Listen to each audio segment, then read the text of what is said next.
சங்கிகளுக்கு நம்ம மேல எப்ப பார்த்தாலும் ஒரு எரிச்சல், ஒரு கோபம். இது நாள் வரைக்கும் தமிழ்நாட்டு பக்கம் எட்டி பார்க்காத திரு நரேந்திர மோடி அவர்கள், பாரத பிரதமர் அவர்கள் இப்போ தமிழ்நாட்டை நோக்கி வர ஆரம்பிச்சிருக்கிறார். என்ன காரணம்? தேர்தல் வந்தோடனே அவருக்கு தமிழ்நாடு ஞாபகம் வந்துடும். இனிமே மோடியை பிடிக்க முடியாது.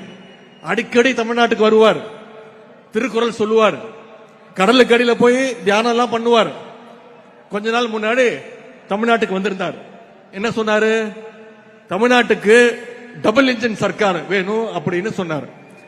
திரு பிரதமர் மோடி அவர்களே, நாங்கள் திராவிட மாடல்ங்கிற சிங்கிள் இன்ஜினை வச்சு ஏற்கனவே டபுள் டிஜிட் growth 11.19% growth எட்டிட்டோம். நீங்க சொல்ற அந்த டபுள் இன்ஜின் டப்பா இன்ஜினை வச்சுக்கிட்டு பீகார், உத்தரப்பிரதேச மாநிலங்கள் இன்னும் 6% வளர்ச்சியை கூட நீங்க தொடல. தமிழ்நாடு அடைஞ்சிருக்கிற வளர்ச்சியில பாதியை கூட நீங்க தொடர.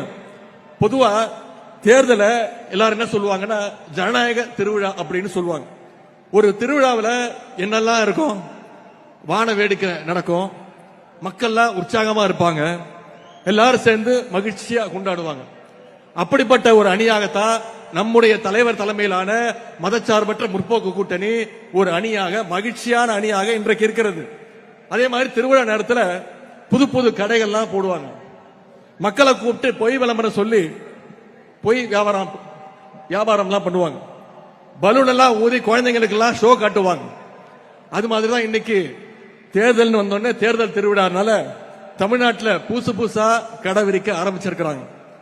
எப்படி திருவிழா டைம்ல போட்ட கடையெல்லாம் திருவிழா முடிஞ்சோடனே எல்லாம் கடையெல்லாம் காணா போயிடும். அதே மாதிரி இந்த தேர்தல் முடிஞ்சதும் அந்த கடை அனைத்தும் காலி ஆயிடும். ஆனா திராவிட முன்னேற்ற கழகம் தான் என்னைக்குமே மக்களோடு மக்களா நின்று இருக்கும்.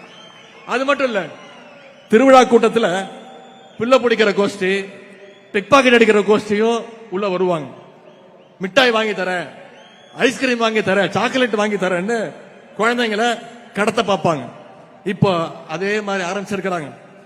இப்போ ஈடு கேஸ்ல இருந்து நான் காப்பாத்துறேன், ஃபெரா கேஸ்ல இருந்து நான் உங்களை காப்பாத்துறேன், மெடிக்கல் காலேஜ் கேஸ் ஊழல் இருந்து நான் உங்களை காப்பாத்துறேன், சம்பந்தி டெண்டர் எடுத்த கேஸ நான் முடிச்சு தரேன். இப்படி கேஸையெல்லாம் காட்டி காட்டி இன்னைக்கு அடிமை கூட்டத்தை பாசிஸ்டுகள் தூக்கி இருக்காங்க. இந்த மிரட்டலுக்கெல்லாம் அடிமை அதிமுக பயப்படலாம். ஆனா திராவிட முன்னேற்ற கழகத்துடைய தொண்டை எந்த உருட்டல் மிரட்டலுக்கும் பயப்பட மாட்டான். ஏன்னா எங்களை வழிநடத்துறது முத்துவேல் கருணாநிதி ஸ்டாலின் என்ற மகத்தான ஒரு தலைவர். பாசிஸ்டுகள் எவ்வளவு முயற்சி செஞ்சாலும் தெரியும், தமிழ்நாடு என்னைக்குமே உங்க கையில சிக்காது. ஏன்னா எங்க தலைவர் அடிக்கடி சொல்வது மாதிரி தமிழ்நாடு என்னைக்குமே டெல்லிக்கு அவுட் ஆஃப் கண்ட்ரோல் தான்.